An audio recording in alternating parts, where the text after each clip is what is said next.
Right. So hello, everyone. Welcome to the third episode of the third series of the Future of Work talks. My name is Piotr Janowski, and together with Corrado DeSantis, we are co-hosting this series. Today, I'm expecting a solid portion of leadership mentoring from a CIO and organizational engineer, a seasoned leadership mentor, and a friend of Future of Work talks, and Douglas Talbot. Doug, warm welcome to you. How are you? I'm great, thanks. Yeah, looking forward to it. Thanks, Piotr. So this session is dedicated to leaders who seek patterns, best practices, systems perspective, holistic view on what's important for leadership, to create the best outcomes at the organization. We will cover strategy, culture, cohesion, coherence, and adaptive capacity, to name a few. So we hope you and encourage you to bring your growth mindset to the session.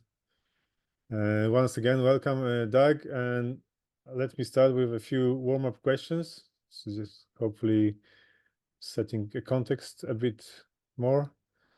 And the first one is, why do you choose to focus your time and attention on leadership?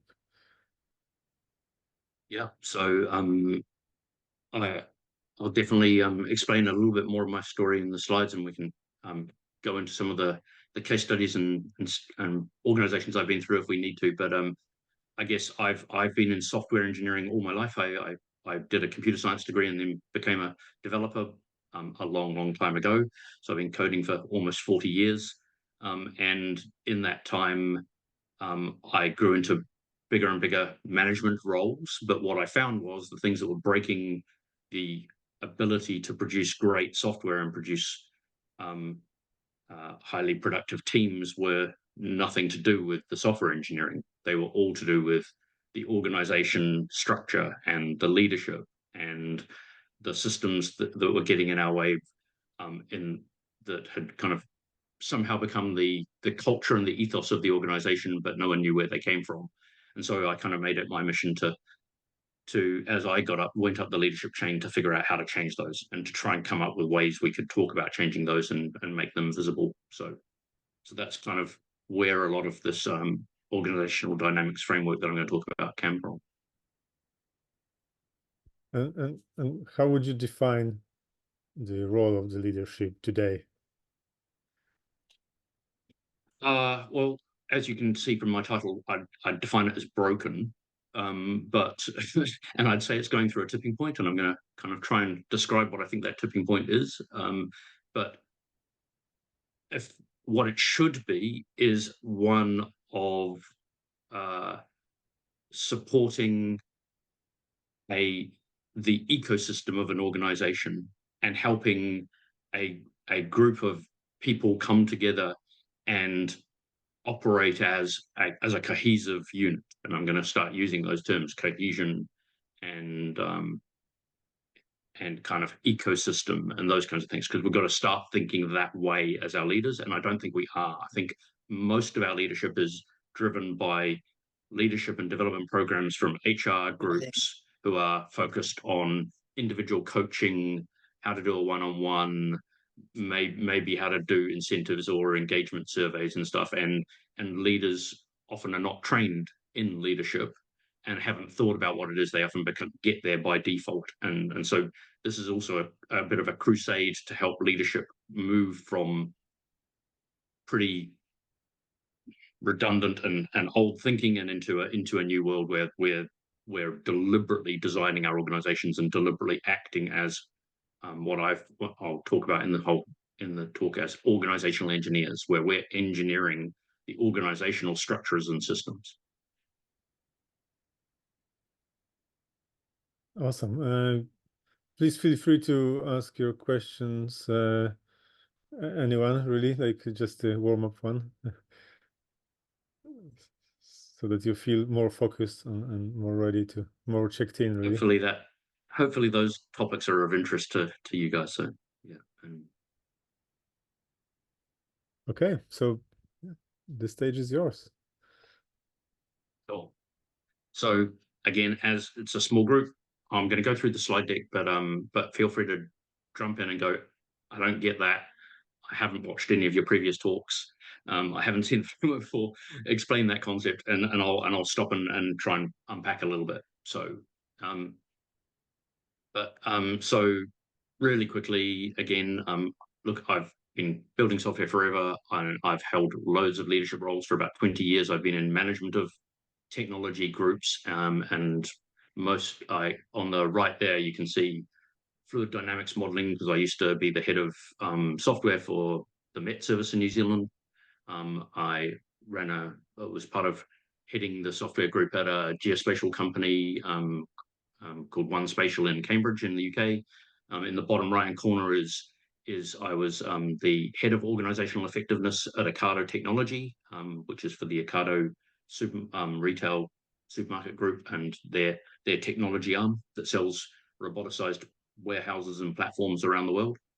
And I've been an accreditor for IC Agile. So if you guys are into Agile and stuff, I've spent 20 years of my life in the Agile space, and that was some of the Agile space is what's inspired some of this talk.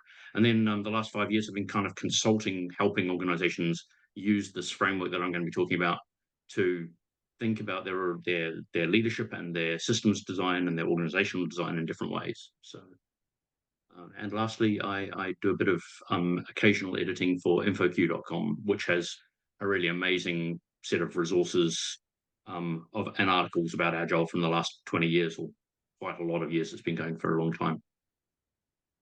And in all of that time, my realizations were that life in an organization was not about agility. It wasn't about Agile. We shouldn't just focus on that. It's a practice set.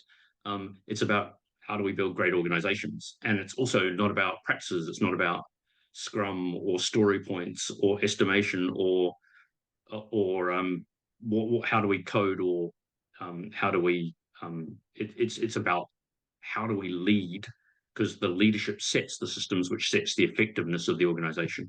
So I'll talk about that a bit more.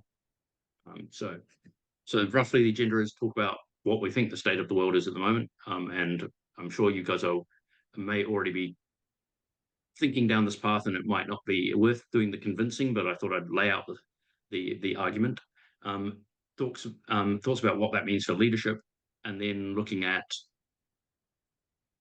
paradigms and patterns that we're seeing that people are not following, and mostly to do with thinking that organizational design and working with large groups of humans is simple and not complex, and talk about how might we work with that instead. So look, Agile went through a tipping point over the last 20 years. Software development, I guess, went through a tipping point, and we moved from waterfall over towards all that kind of Agile and DevOpsy stuff that we see in the diagram on the right hand side.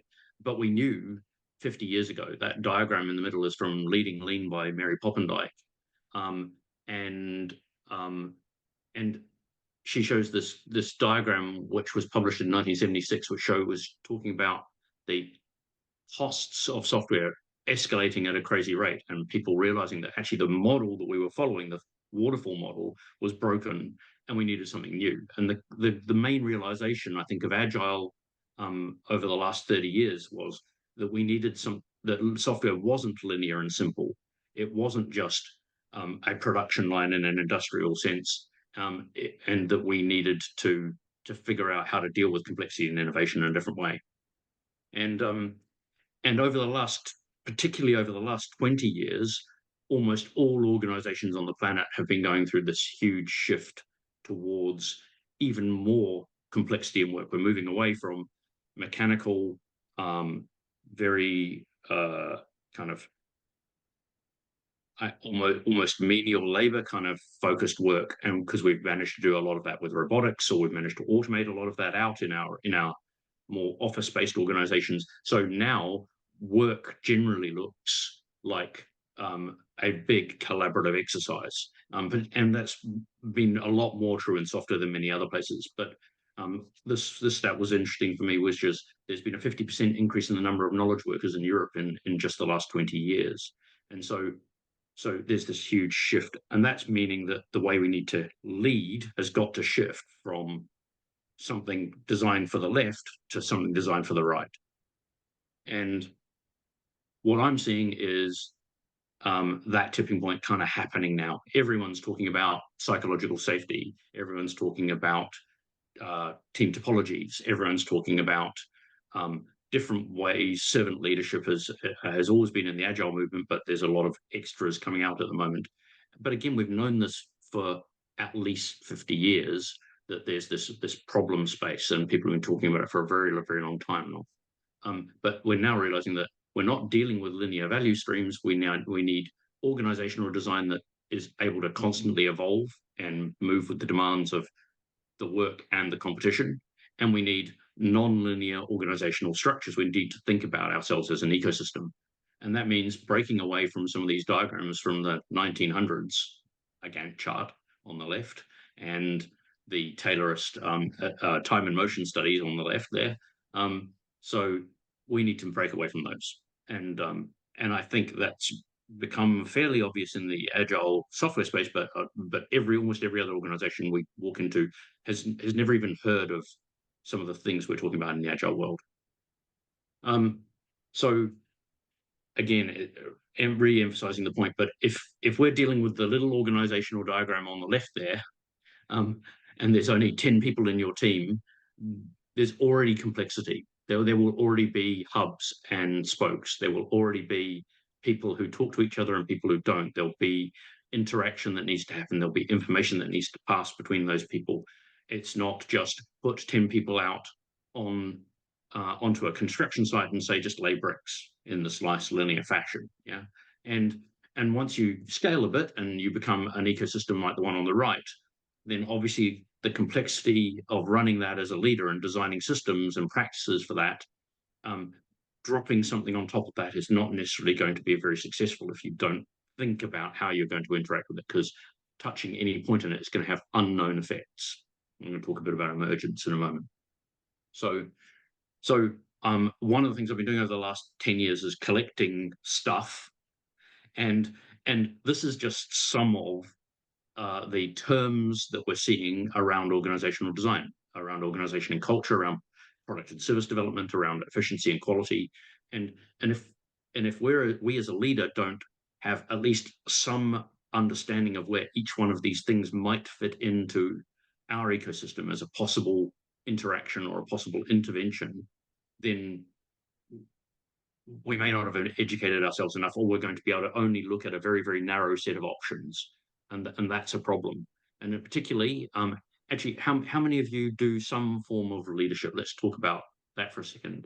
If I said leadership is where you have any influence over the systems by which your organization operates, so you don't have to do staff management, but you have to influence systems. So people who are coaches or architects have influence over systems. Is everyone out that we're on the call today in that kind of space? Yes. Yeah. Cool. So one of the fun games there is that how many of you have had more than 2 days formal education in leadership concepts? I mean, probably Anyone? similar to most people. I've had no formal education. I've done a lot of reading, a lot of talking, and a lot of doing things wrong, and trying to change it. Fantastic. Yeah. I think we are taught more in terms of how to be a leader, but not really ever we speak about how we can influence the ecosystem that you're talking about right now, in a So more what kind of broader education way. did you get, Naga? And what education have you been given by your organizations in how to be a leader? I think it was more in terms of how to be empathetic to the teams, how to be a servant leader, how to become a servant leader, and what are the qualities that or skill set does it take for us to nurture into becoming a servant leader. So I think that is what we are more taught about. But I think nowhere And we how really many talk. days of education would you say you've been I given think over your career in that? Would it be a couple of days or a week or a few no, I weeks? think it's a few weeks. We go over it Right. over a few weeks. We are given homework, so we would have to come back and implement it. How to build network, how to build, stakeholder relationships, how to, provide feedback, how to take feedback, and how to have, an open conversation and create that safety blanket in the teams.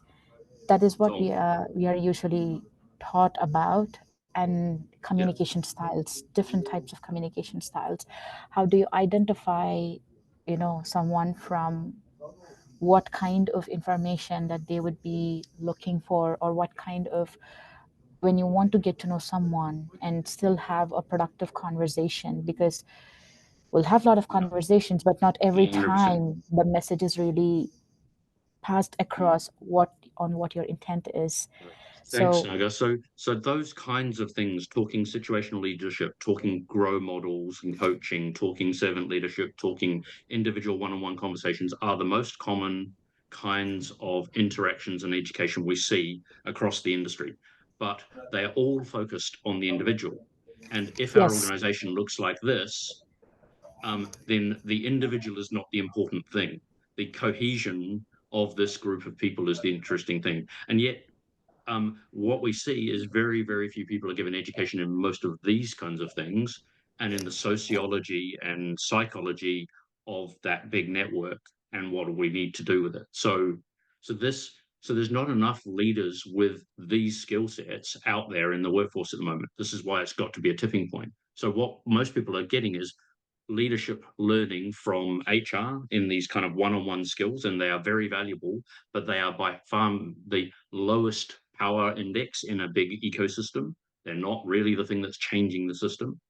And we're also finding that most people are learning from their old manager. And Dan, I don't know your history, but imagine that you learnt by trial and error, or from watching in one or two organizations where you bumped into a person who led you and you thought they did it well, and you kind of went, oh, I can copy the way that they've acted, and you've probably taken on board some of those scenarios, and that Yeah. that As often well as becomes learning from how it's not how not to do it. So we get dropped into lots of great. You've organizations where seen it's bad.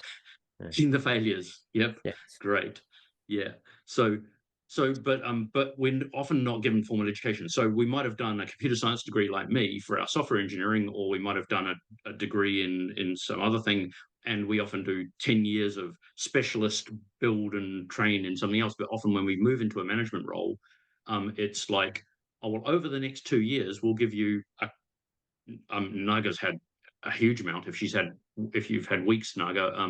But generally, I've seen most people get 2 or 3 days from their organization, and it tends to be on how to have a one-on-one conversation, how to communicate with someone, and how to see whether or not someone's learning needs are being met in a performance conversation or something like that, and not much more. So so the techniques are not being handed down that well, and hopefully no one's doing the old whip, carrot and stick kind of game still. But actually, how many organizations that you are seeing are still using individual bonuses?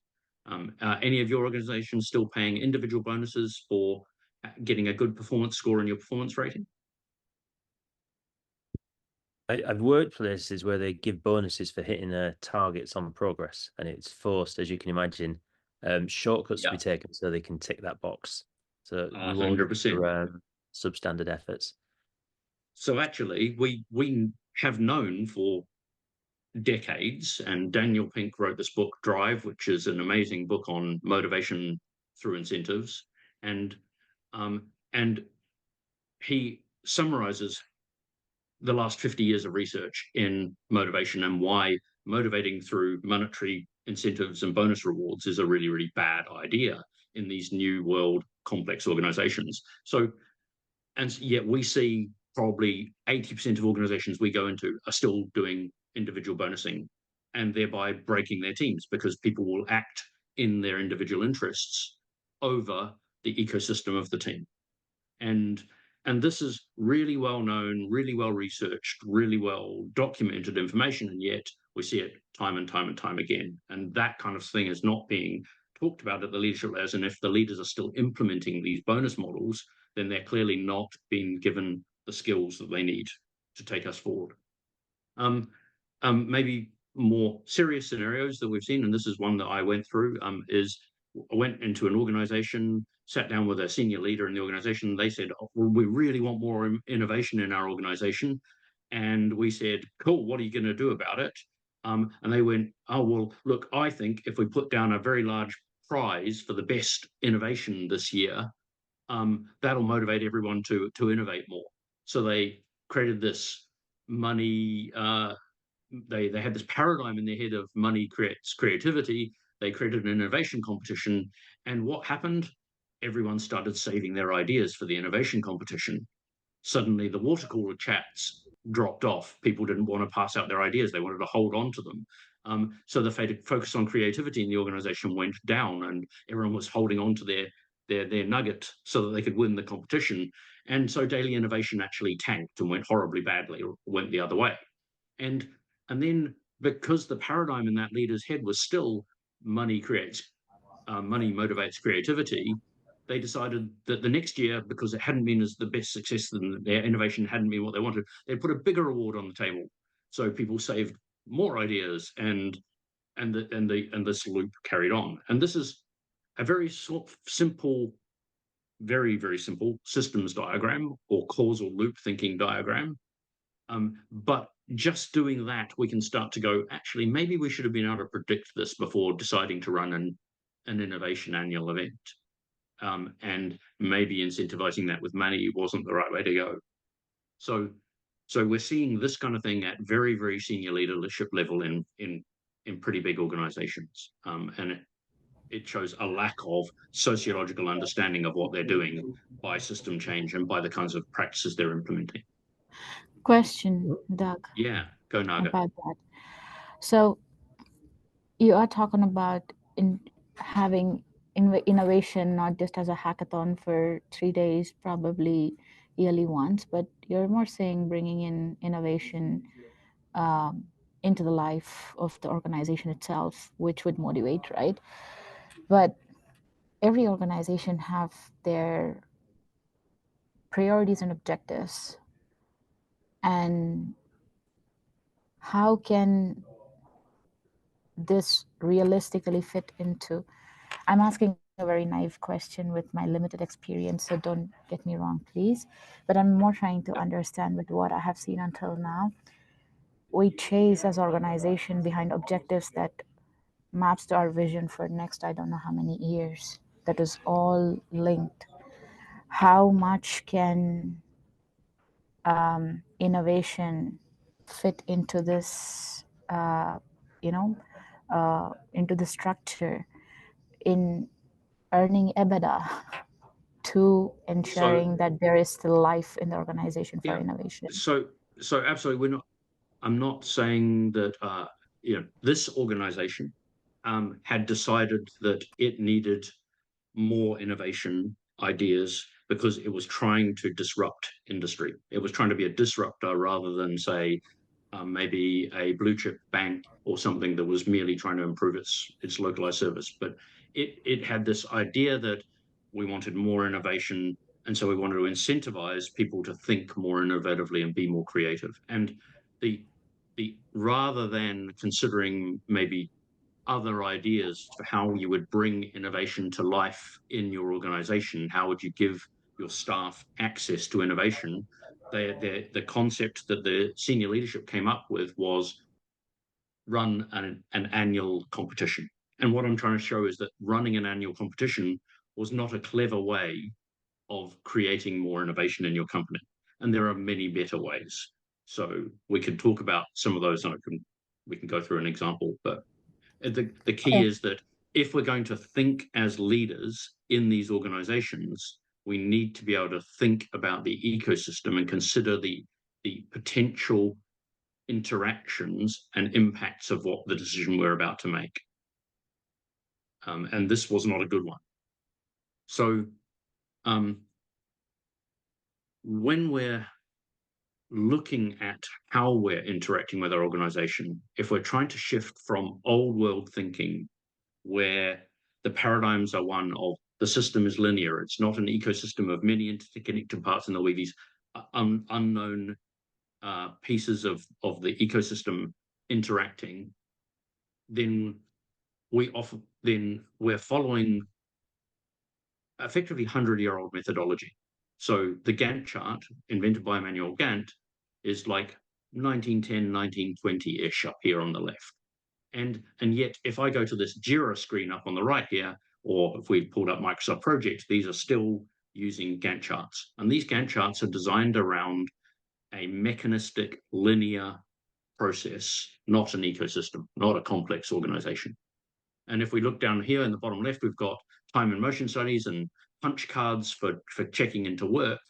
And yet we still have classical timesheeting built into ServiceNow and Jira and all the toolkits that we're all familiar in using. And these ideas of time watching, management watching time of staff, and project management creating linear structures of interconnected actions are industrial revolution era thinking. They're the wrong paradigm for an ecosystem. They're not applying a complex lens. So, and so the question to kind of ask yourself is your organization or the organizations you're working with still locked in that 19th century scientific management lens, or are they actually acting as a complex adaptive system? And if they are acting as a complex adaptive system, then we should see fast feedback loops and systems thinking, like the scenario we just described, where we laid out that innovation idea in a systems thinking process and analyzed whether it was good. We should see the organization as an ecosystem. We should see the organization organized for fast decision making, and we should be going from organizing around project delivery to long-lived value streams. There's a whole bunch of ethos that comes around thinking as a complex adaptive system.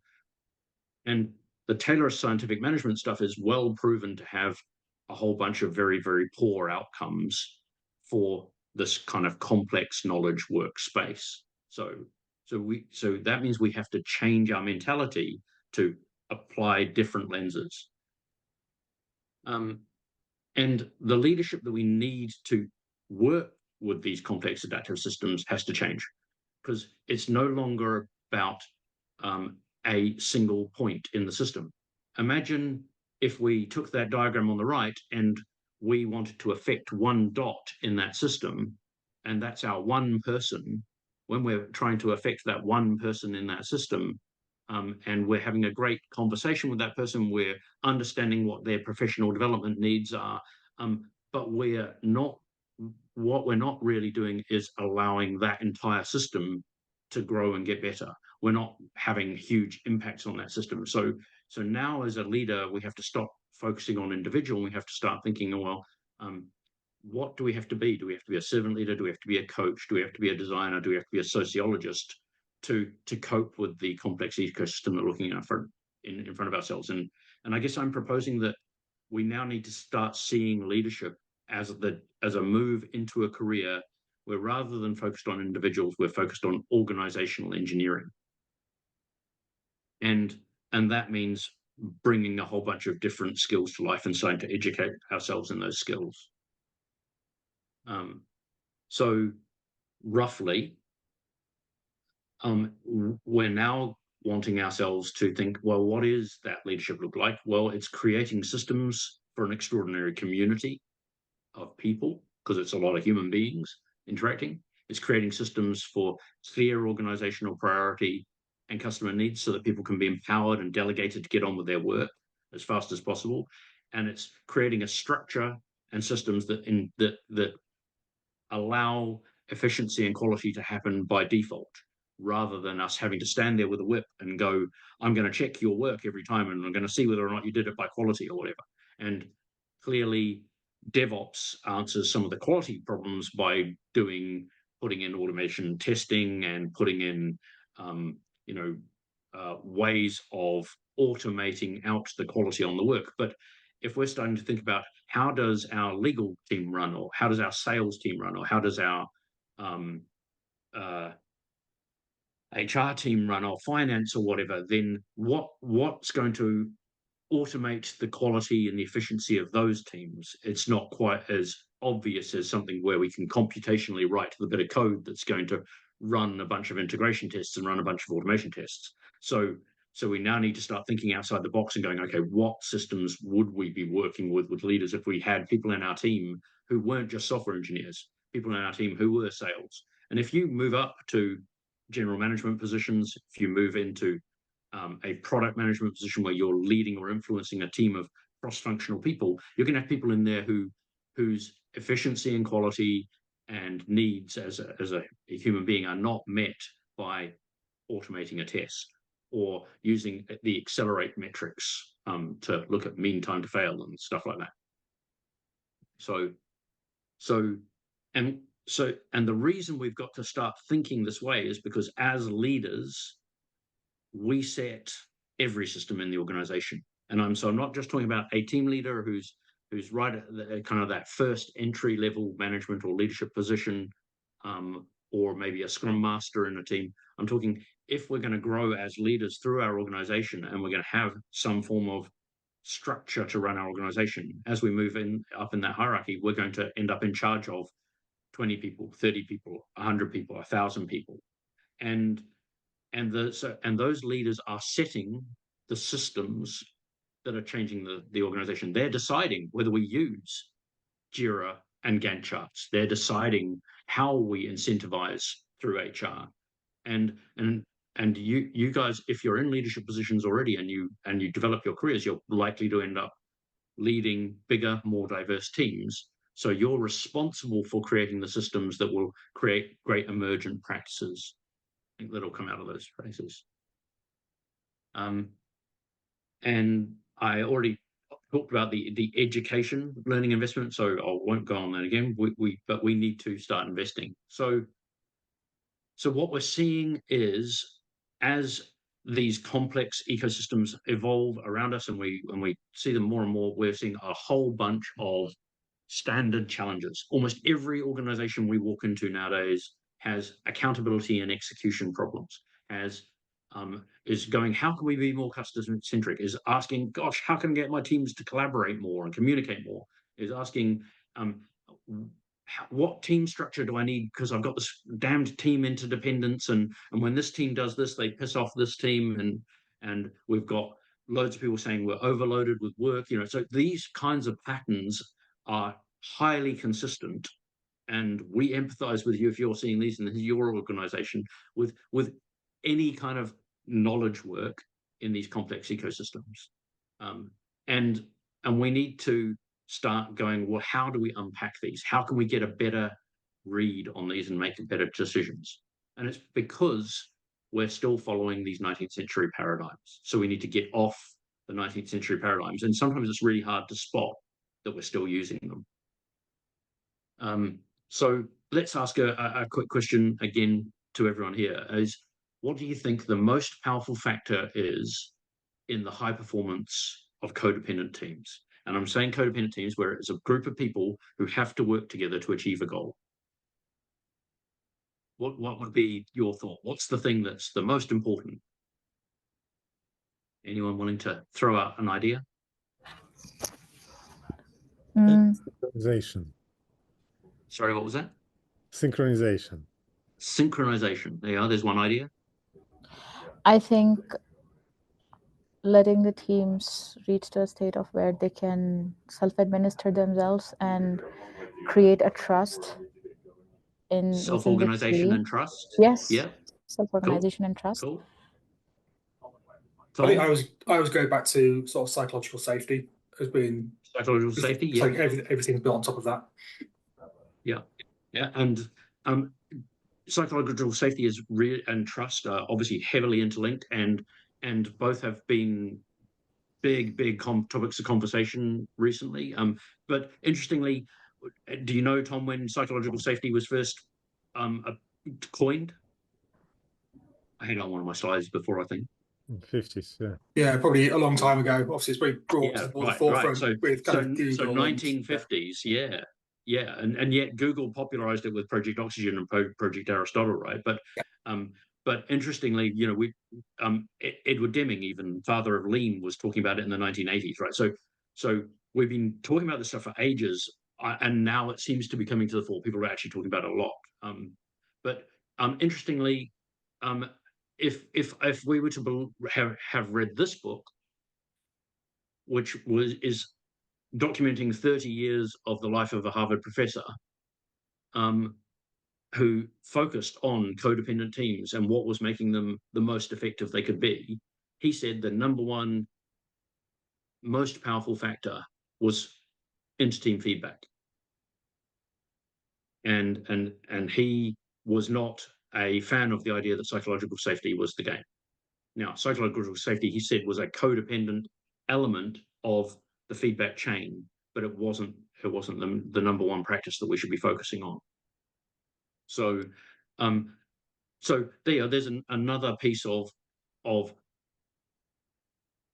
evidence that maybe we should be putting into our education pool, which and yet I meet very, very, very few people have read this book. So, Tom.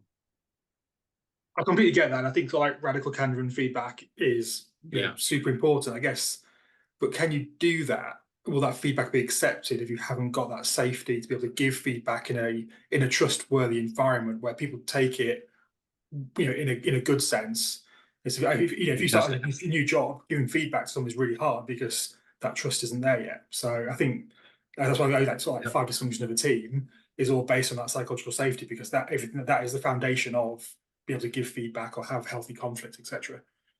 100%. And so this is one of the problems, and this is where we now have to put ourselves in this new paradigm mindset of, is feedback causal to psychological safety, or is psychological safety causal to feedback, or are they codependent contributing factors to an ecosystem puzzle, and there are emergent things that come out if we do all the right things? So actually now we need to start going, actually it's not linear. Yeah. And what we've just talked about, trust, psychological safety, feedback, they're all tied together. So how would we influence an ecosystem that's got all of those things going on, and how would we unpack it? And my first bit of advice is, with all of these complex system scenarios, is at least stop, sit down and draw a diagram. Oh, have I lost everyone? I'm here. No. I can see everyone. Oh, no, I've just come back. Yes. Oh, we had a glitch. The matrix died for a moment. No, I think we're back. Cool. So the key here is stop, at least try and draw the system and the interactions, and have a discussion about what might be the way we interact in that. And I'll talk about that a little bit more in a sec. So hopefully I might have to try and stop my share and try again. Something went wrong there. It's interesting you say that. I did a talk last week for a group in Bristol on visual communication, covering exactly that. The number of people that don't go to a diagram as a starting point is incredible. It conveys so much more than words. Incredibly powerful, and I'm going to show you some pretty crazy diagrams in a second. Hopefully, little which we've been using as a language to have these conversations. Exactly that, Dan. So hopefully, is that sharing? Yep. See the feedback slide. There, cool. So look, when we're going out and talking to organizations, and I've worked with about 30 different organizations in the last 5 years, what we're seeing is some old paradigm thinking that's creating these habits. And I'm going to talk about one or two of them, but if any of those ring a bell, then definitely it's worth having a think about whether or not that's part of your pattern in your organization. And look, something like tell people to do it, make it policy, is you can hear the command and control coming through that phrase, but actually that's the norm at senior leadership levels, is that they think that if we tell people to do it and make it a policy, it will work. This is wrong. Yeah. Focus on friction might be a little bit more of an obscure one, and that is people focusing on symptoms and focusing on the headache and giving it a Panadol rather than figuring out what the heck the cause of the friction is. And so two teams are arguing and not collaborating. Let's just make them collaborate. Let's force the Panadol on the spot rather than find out what it is about the systems that we've set up or our own leadership that's creating that point of friction. Because it's almost always not the people. It's almost always the system or the leadership and that they've set up. So have a think about those and see if they are in context to your space. But so one of these patterns that we're getting very sick and tired of seeing is, I'm going to think about this ecosystem of this very complex organization on the right, and there's some break and things in it, so I know how to fix it. I'm going to put in OKRs, I'm going to put in squads, and I'm going to put in story points. And I'm going to use all these point solutions, silver bullets, and suddenly it'll all be fixed. And this is false. If you're going to copy squads from Spotify, or you're going to copy OKRs from Amazon, or you're going to use a specific story pointing from Mike Cohn, and apply that to your organization, and you haven't considered whether or not it's actually good for the context of your organization, there's a really good chance that those interventions will fail, and that we've seen them fail time and time and time again. And so they need to be contextualized to your space, and they need to be considered, are they coherent with all the other stuff going on in your ecosystem, or are they just what worked in someone else's ecosystem and not going to work in yours? And having a good think about that is really worth doing. And the second version of that is, we can solve the entire place, the entire ecosystem, by doing one massive big transformation bet. And we'll do a big digital transformation. We'll all shift to SAFe, or we'll all shift to some other version of Agile, or we'll do a big culture change, and we'll change all of our values, and we'll have a big push, and we'll do all these engagement surveys and such like, and suddenly everything will come right. And these big pattern changes often go on for years and years and years and years and fail. In fact, even McKinsey and Harvard Business Review and stuff are saying they're failing. And we've, again, known this for decades. We've probably seen headlines like these. So we shouldn't be doing silver bullet point solutions without considering context, and was it created in a place that was even contextually similar to ourselves. And we shouldn't be doing these big bang, we're going to do the digital transformation that everyone else is doing, because that's almost certain to fail as well. So what we need to be doing is starting to think about, how do we operate in this complex world? How do we create evolution? How do we avoid focusing on the friction but identify it? How do we spot emergence in our system? And how do we create coherence? And these are all terms from the kind of complexity thinking and general cybernetics theory and that kind of world, and thinking as a complex adaptive system. And these should become general conversation terms for your leadership team. If your leadership team is not talking in these kinds of terms every day, but we're talking in one-on-ones, timesheets, project controls, risk analysis, then RAG reports, or then we're not using the right words. In fact, even if we're using the words governance, we're probably not using the right words. We're not thinking about this as an evolutionary complex adaptive system. We're thinking about this as something that can be constrained and governed, and suddenly it'll all start operating like some nice factory production line. So is our paradigm in our head correct as a leader? And sometimes that's obvious, but we don't seem to do it in our organization. So here's an example. If you're some form of specialist working with an athlete, maybe a coach, or working as a personal trainer, and one of the people in your classes walks up to you and says, I've got really bad knee pain. Can you tell me what I should do? then most of us, I think, would react by going, maybe we should consider some stuff. Is that knee pain emergent? Is it because of some running you've done recently? Is it because you jumped off a stair? Is it because your glutes are not strong enough? Is it because you've got a tight IT band? Is it because you ran a marathon yesterday? Is it?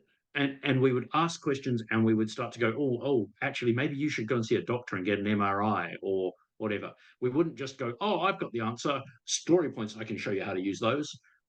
So the key here is we naturally think, someone's come to me with knee pain, or let's think of this as a complex system. Let's think about emergence. Let's think about all those contributing factors. What are their, what's their personality? Are they hyperactive? What's their work-life schedule? Are they running themselves 80 hours a week and then going out for a marathon run every evening? Are they just getting off the couch to do couch to 5K, doing their first run ever?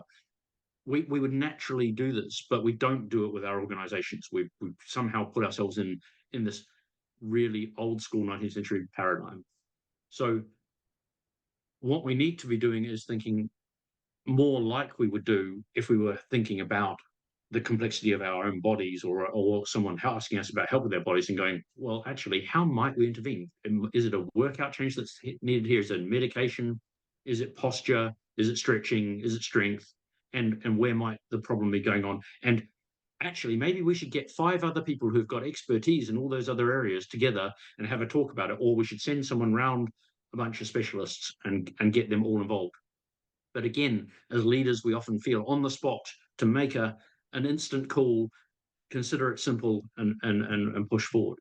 And that's a mistake. So we've been trying to do a process to allow this kind of conversation to happen in organizations. And if you watch some of my other videos, YouTube videos, you'll see a very detailed view of the whole system that's behind this. But we've now tried it in international governments. We've tried it at a bunch of UK organizations, New Zealand organizations, and different types of organizations, everything from, you can see, chip manufacturing to banking to meteorology to startups there. So, and this is roughly the set of toolkit that we work with people to use. And that diagram in the middle there is one big causal loop diagram, effectively. It's one big, to say what you were saying, Dan, make it visual, make it visible, get everyone talking about the interactions in our organization as a leadership team as a whole, and go, what the heck is actually going on and what might be connected to what. So I'm going to talk a little bit about an example and hopefully just take you through some of those pieces.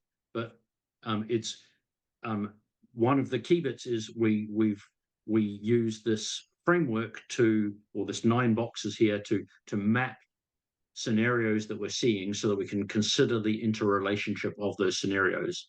And some of the common things that we see in each of these types of boxes are on the right here. And I'll make sure these slides are available afterwards so you guys can have a period. We're trying to make this Creative Commons. We want people to have access to the framework and be able to think about it. But what we're generally looking at in our organization is 3 columns: the organization and culture of the organization, the product and service model for the organization, and the efficiency and quality of the organization, these 3 green columns, and 3 interactive levers: the leadership lever, the systems lever, and the practices lever. And things that pop out in these different boxes and interrelate with each other and have points of coherence and friction are on the right there.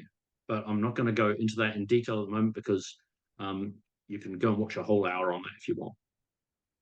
And then wrapped around that is a classic. People would know the PDCA from the Deming cycle, or study, plan, do, or the DevOps cycle, a learning loop. And one that we found we use with most of our organizations is we try and diagnose what's going on, prioritize where we should act, discover whether or not that act point is what's actually happening in that point, and look at it in great detail, design an intervention, do an intervention, and then make sure we're measuring and go back around these loops. And you can see there's lots of different feedback points in that. So that's the language we're using across non-software people as well as software people, and trying to help them look at their organizations. So I've mixed a bunch of real events together here in this example, but some of these things are based on real events. And so the first thing we often do is we diagnose context. And so we go out and we do a whole bunch of interviews with people around the staff, a bit like an engagement survey, but except we're going to have a proper chat with them and we'll let them have a good rant and do some sense making. And then we map all those orange stickies around the edge there, were of an organization where we mapped all of the topics that people talked about and then mapped them onto one big interactive grid to look at visually what was going on across that organization and see where the big signals were versus the small signals, the weak signals. And you could see that you can simplify it or you can do it complex. You can put as much effort into it or you can keep it very tight and simple and do it over a 10-minute conversation with someone. The one on the left is a lot simpler and just done over 10 minutes. And that instantly starts to help us look for points of friction or coherence. And we go, oh, there's a bunch of red interactions here. Wonder what these lines are doing here. Wonder when this relationship here, is this a problem relationship for us or is this a beneficial relationship for us? And when we're doing these interviews, we always ask, how's your leadership in your organization? And these were some real answers from one of the organizations we did some of these interviews at, and you can see that quite often when we ask about leadership, we get some pretty interesting and honest responses from staff members. And yet many of these things hadn't come up to these leaders in the organization. So probably some trust and psychological safety issues in that organization as well. But by getting these real quotes from staff and seeing how they are reacting to our HR, to our leadership, to our ticket tracking, to our to all these kinds of things, we get this kind of really interesting interaction. So, and so these, I'd say, are some of the most common interview responses, and I've kind of made these kind of standardized responses up here that almost every organization we're walking into is encountering. The repeating restructures, the everyone's frustrated with OKRs, the I hate meetings. These are just the common refrain, organization after organization. And again, it's mostly because the leaders are not listening to the ecosystem and thinking of it as a complex space. They're trying to apply these point solutions and use fixes from other organizations on their own.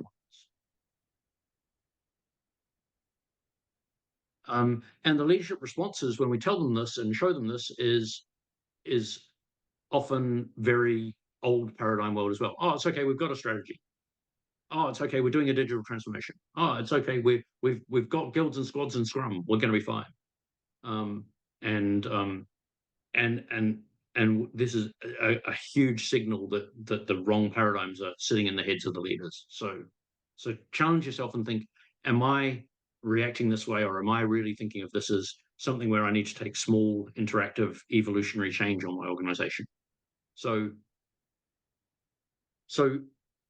one that we just encountered was this one.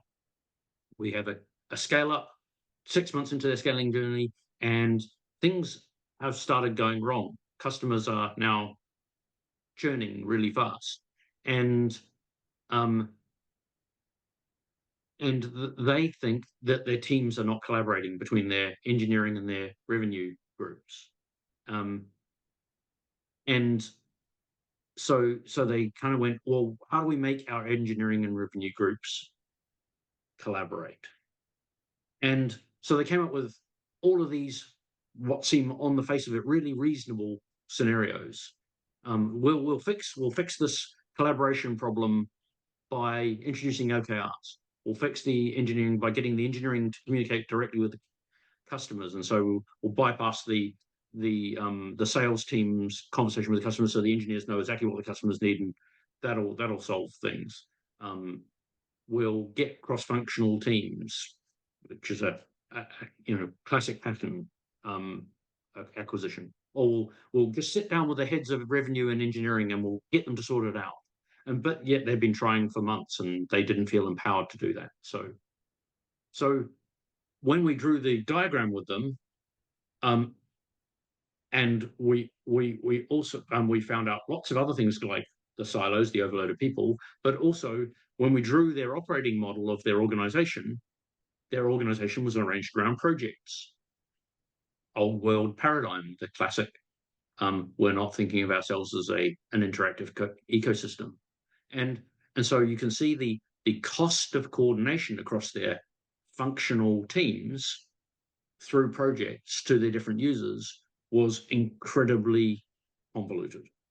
And every time they wanted to do anything, it cost them huge amounts in collaboration and time. So we were able to sit down with them and go, actually, here are your real problems. Here are the real contributing factors to this scenario. These are the ones that came out of all the conversations with all your staff, and we can see them on the diagram that we had out earlier. So maybe we shouldn't try those green scenarios. Maybe we actually need to look at these contributing factors. And you can see none of them are the engineering team or the revenue team. They're all systems. They're all leadership. They're all the way the organization is designed. So as leaders, they needed to change their design. And to do that, we had to figure out whether or not there's interaction between them. We have to start doing some diagramming. I've really simplified this from that big diagram, as you can tell, but it's pretty obvious that there's going to be some connection between the organizational structure and workload. It's pretty obvious that there's going to be some connection between the way the leaders are behaving and performance management. So wherever we pick in the sequence, we're going to affect the others, and we need to be careful to spot that.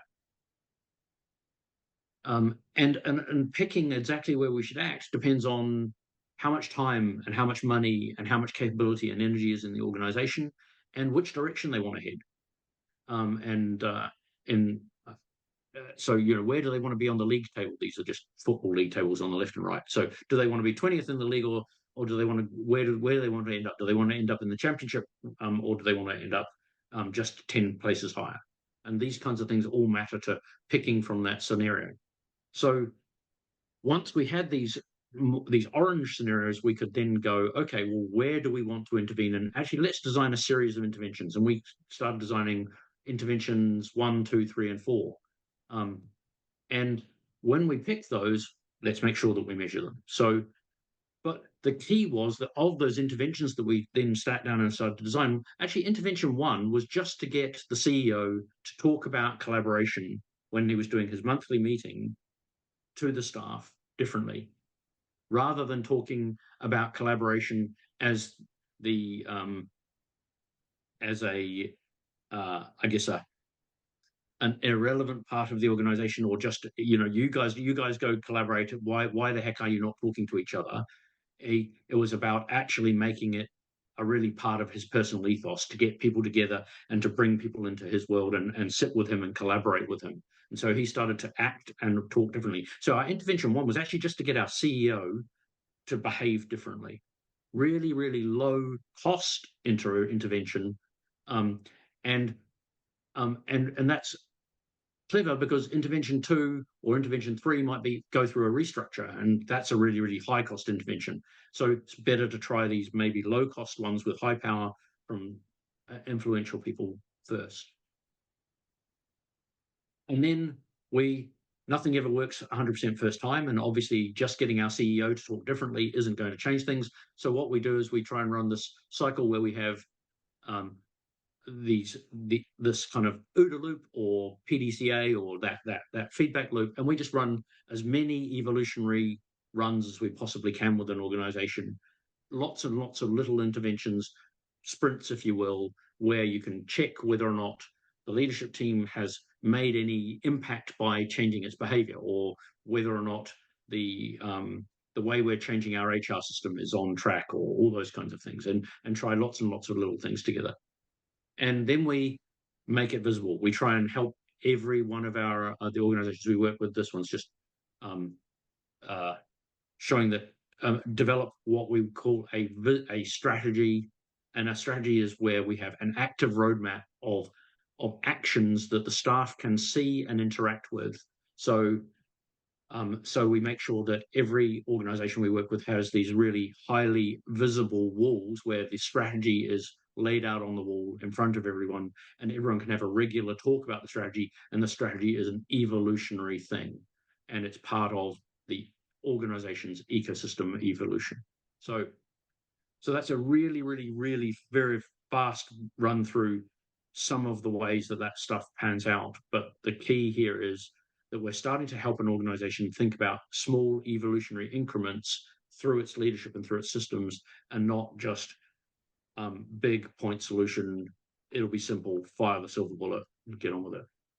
So I'm just going to finish at this point and get more into any questions you guys have got, but and we can go back to detail in the last sort of 5 or 10 minutes. But here's some of the books that that I've been inspired by, and in the last 10 years, and because every one of my talks has a library, there'll be this set of books and on different topics at the end of the slide deck that you guys can grab and see if you've heard of them or read them, and want to follow them.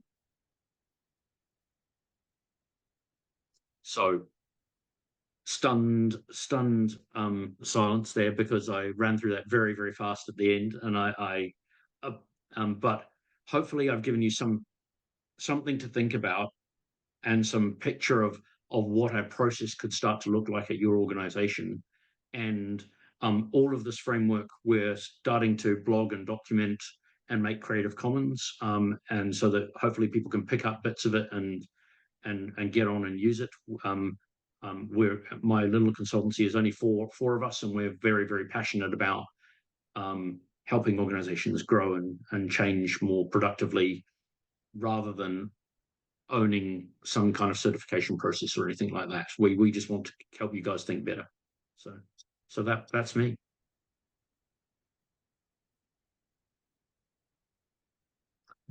Any Awesome. questions out there? Go for it, Tom. Kick us Yeah, off. that was really, really interesting. Thank you. I guess I've worked in a range of companies, like from startups to like huge enterprise companies. I think obviously in the startup I've worked in, you can get this kind of buy-in to think about these things. I went sort of on a Conneving course and came back and started talking about kind of their sort of Dave Snowden's work, and you get quite a lot of interesting, sort of, yes, that sounds cool. How can we use that? You then go to a huge enterprise company, and talking about this sort of stuff is just never, like, you can talk about it in your like product engineering, where I work, in that you can kind of make small changes there, but it's one of these things where I'm sure for this to make change, it needs to be everywhere. Have you any ideas how can you even try and get another part of the company that is so sort of used to that kind of sort of Tayloristic view, and that's kind of what good looks like to them, to even start thinking about this sort of change? Look, the answer is yes, you're right, Tom. It's hard, and you need to look for where are the inspired growth mindset managers and leaders in your organization, and they do exist. Promise you, there are people who will be open to it, and we've found loads of them across many organizations now. But I've done this with Ocado Group. When I was there, we had over 1,000 software engineers. I think there was about 1,500 when I left. It was a big one product organization. There was not that wasn't divided into lots of little groupings. That was one thing that we built with that group, and the whole organization was 12,000. And now they are using a lot of the concepts that we talk about here across the whole of Ocado at the moment, with thousands of staff. It's gone well past the software group now. So it can happen at scale. I've done this at the Bank of New Zealand, which is a blue chip bank. And I've also done this with single agile software teams with 4 people. And actually, the value that 4 people get out of sitting down and mapping the way that have they got their organization and culture right? Have they got their product and service model right? Have they got their their efficiency and quality model are? Do they know what their leadership model is and their principles and their paradigms are for each of those pieces? Do they know what systems they're running? Have they even talked about them and collaborated or discussed them with each other any time in the past? The value in that we found is huge. Any team I would take this to, no matter how big or small, it doesn't have to be the whole organization, it's fractal. You can go to any collaborative group and go, let's have a chat, and fill in those boxes and go, what's happening here? Is there good and bad happening in this box? Are our culture practices good? Are our culture systems good? Is the leadership of our culture good? Are our efficiency practices good? Are our efficiency? So that's what that diagram is about. And if you go and look at one of my other talks, there's lots of detail on what's in each of those boxes and how to look at those and think about those boxes. And we're trying to do, like I said, we're going to be blogging regularly over the next few months on what's in those spaces as well, to try and help people make sense of them. But those conversations are key, and there are leaders who want to hear about it, think differently, and want to get that perspective of the system, because it's so hard for them. Most leaders are struggling, overloaded, trying to juggle all of those columns and all of those layers, and just and struggling. And Dan's comment of make it visible, draw a diagram together, that conversation is just always comes up with something inspirational for everyone to talk about. So my key point there is, don't give up. It can happen in big places, but start in a microcosm, and it adds huge amounts of value just to have those conversations. And even if it identifies that the system that's affecting you is outside of your remit, you can then go to that people with that diagram and say, hey, we just diagrammed out some problems we're having. We think the system that you've got control of could have a really powerful effect here, and we'd love to talk to you about it. And now you're in a more real conversation rather than just fix your system, or Yeah. So I think we're doing that kind of probably in the team level, in the kind of department level. I think it's that that products versus projects and kind of team topology. But once you get outside of, I think it's because this is not. I think what you're saying is really interesting. I think it's probably for people that have been in like the agile space or thinking about this. This is sort of really good stuff. But it's, I think outside of that, what I see is like this is so new that it's kind of sort of so mind blowing to some people that they just get scared of it. And so I think start with the evidence and the discussion. What we found is that when we put interview comments, anonymized interview comments, in front of senior leadership teams from their staff, they were shocked almost every time we've done, because they don't realize the impact that they are having as leaders in their organization. And they haven't been able to get to a point where they've had that dialogue other than through some staff engagement survey that happens every 3 months, and they get these really anemic comments back, which are categorized rather than open. And so that's huge value. But if you're starting just with, here's a diagram of that, even that innovation loopy diagram I did, where we run this innovation and we describe the situation with someone and sit down and do it. Now, we're not talking about emergence and coherence and complexity and your paradigms are wrong. We're just having a conversation about, can we actually get common ground on what's going on in our organization that's causing a point of pain? And just so have that type of conversation and have your own mind in complexity space and go, how about we look at all the options? How about we look at, and it is really, really valuable. And we haven't even tried to eke someone over a paradigm line and talked about, hey, the mindset's wrong. And you're right. Agile community gets that. Agile community's been through this tipping point, and started to talk about it. But leadership's going through it at the moment. That's why psychological safety is on everyone's lips, right? Cool, thank you. Yeah.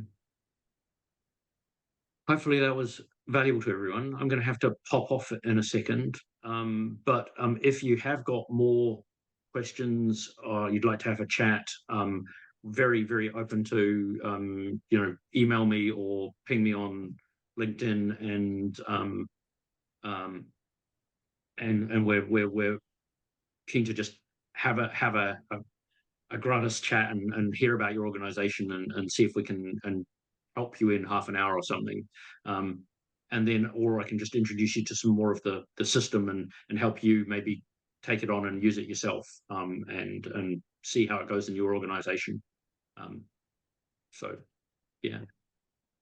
No, that was great. I enjoyed that. It'd be great to, like I said, see the slides. And where can we follow your blog? Is that on? We get that via LinkedIn as well, I assume.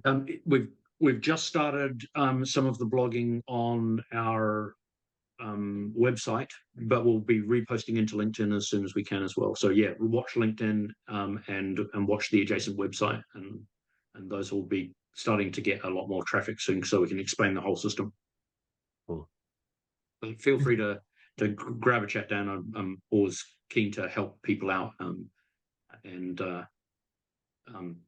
get you guys thinking more in these complex spaces and trying our toolkit out, because we're trying to provide a toolkit to the world. So yeah, that was going to be my question. There's only one how can I say, one thought trigger I would like to share, since it's my own bias and my own area of expertise, which is strategy as opposed to roadmaps or tactics or transformation. But, sorry, go Mara. Yeah. Yeah. So listening to the presentation towards the end, when you mentioned the roadmap quite quickly towards the end, I think one. Yeah, I didn't spend much time on it. Yeah, I mean, there's obviously a lot behind that. It obviously is well founded. One area I would dig deeper in terms of presenting, even storytelling or cases, etc., is the strategy part, because many people mistake strategy for. Actually, in my career as a strategy consultant in over 12 years, I can tell you 95% of the time, including executives, people talk about strategy. They speak 0% of strategy. What they're talking about is tactics or operations. Tactics is at best operations. So the thing you talked about at the end, the roadmap, is a typical low-level tactical aspect that people mistake for strategy.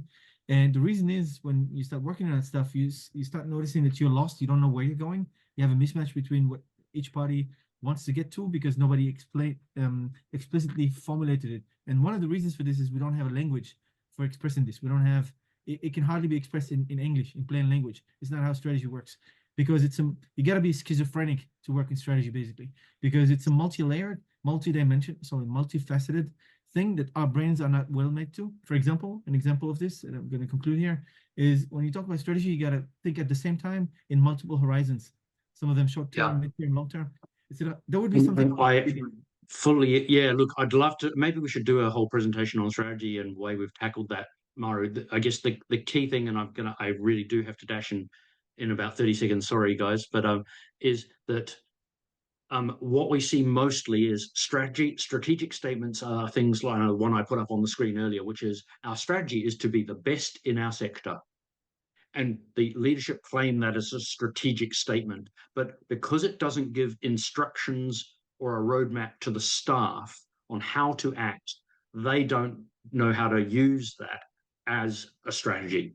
So for me, the definition of a strategy has to be a set of intent over the next year or something that the staff can use to change the way they prioritize, act, and do their job on a daily basis. If the strategy doesn't achieve that goal, and most of the strategic statements we see are fluff, they're big, pie in the sky goals or missions, then it's, for me, it's not a strategy. So what we try and work with leadership teams to do is to make strategic statements that are usable by staff to change the way they're doing their work on a daily basis. Otherwise, we think it is anemic and impotent and shouldn't be used.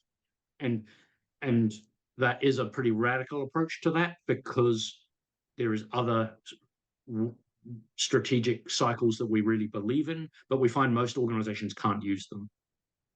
So that's what I'll talk to Piotr about doing a whole session on strategy, and we'll publish that, because there is a lot in that space. So I sympathize, Maru, that decades of strategic work myself, and it's really tough. And unfortunately, I'm going to have to leave you guys. But thanks for participating so much. And as a small group, it's been great to talk to you all. Let's park here. Thank you very much, ladies and gentlemen. Our guest was Douglas Talbot. Hopefully, see you soon around, and hopefully hear more of your thoughts. Thank you very much. Thanks, everyone. Bye, Thank you. See everyone. ya. Take care.